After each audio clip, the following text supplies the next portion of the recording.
జగన్మోహన్ రెడ్డి గారి ఫ్యామిలీ మీద, ముఖ్యంగా వారి సతీమణి మీద, భారతి గారి మీద అసభ్యకరంగా మాట్లాడటం కానీ, అసభ్యకరమైన పోస్టులు కానీ చేయడానికి దీన్ని ఎలా చూస్తారు?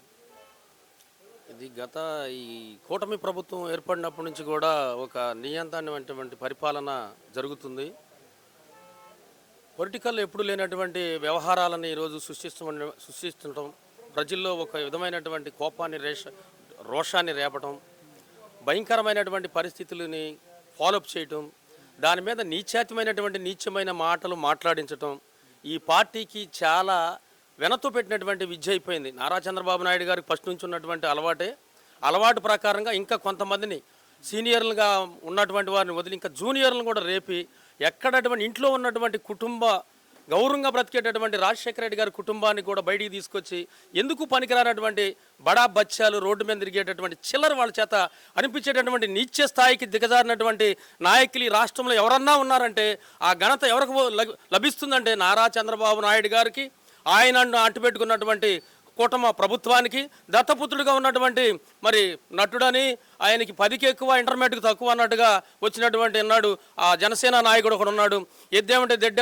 ఎద్దేమనే నాయకుడు ఒకడు ఉన్నాడు. వీళ్ళందరిని అడ్డు పెట్టుకుని ఈ రాజశేఖర రెడ్డి గారి కుటుంబం మీద, జగన్మోహన్ రెడ్డి గారి కుటుంబం మీద, జగన్మోహన్ రెడ్డి గారి ఫ్యామిలీలోకి ఎంటర్ అయ్యేటటువంటి ఈ యొక్క స్థితి వచ్చిందంటే రాజకీయాలు చేయొచ్చు, రాజకీయాల్లో ఉండొచ్చు, రాజకీయాల్లో మాట్లాడవచ్చు, నీతి నిజాయితీతో కూడినటువంటి రాజకీయాలు చచ్చేంత వరకు చేసుకోవచ్చు, ఇబ్బంది లేదు. కానీ ఆడవారిని అడ్డం పెట్టుకుని ఇలా మాట్లాడేటటువంటి దుర్మార్గత ఈ ప్రజలు సహించరు, ఒప్పుకోరు.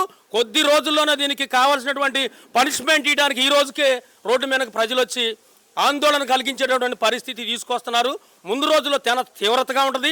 ఈ ప్రభుత్వం చివరిదాకా నిలవదు, ఈ పరిపాలన చివరిదాకా కోరుకోవట్లేదు. ఇప్పటికే ప్రజలు చాలా భయంకరమైన పరిస్థితి. ఎవరినో తిడతాం ఎందుకండి? భారతి గారు ఏం చేసింది?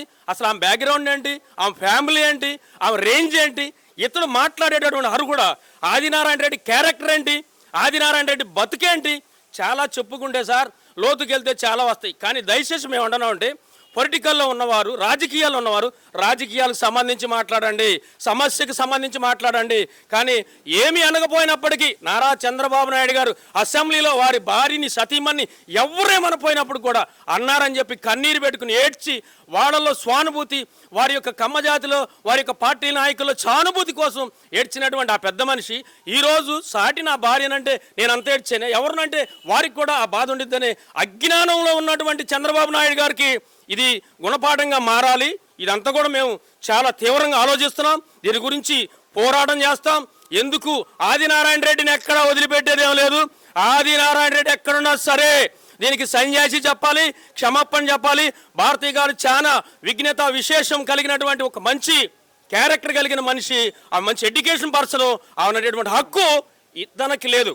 నారా లోకేష్ గారు కూడా గతంలో అన్నారు, భారతీ రెడ్డి భారతి కూతురా అనేది ఒక మాట అన్నారు.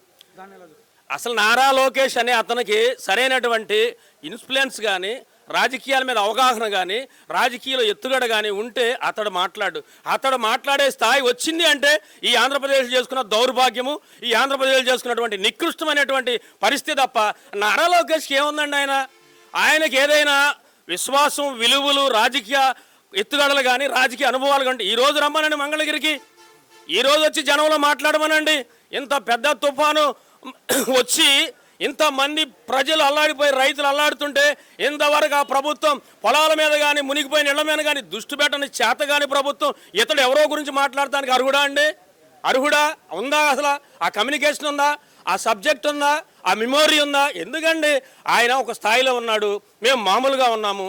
మాట్లాడే కొన్ని ఇంకొకడు మాట్లాడటానికి ఇది ఒక దారి తీస్తుందే తప్ప విశ్వాసంగా, విలువలతో కలిగిన మాటలు నారా లోకేష్ గారు మాట్లాడితే బాగుంటుందని ఈ సందర్భంగా నేను కోరుకుంటున్నాను.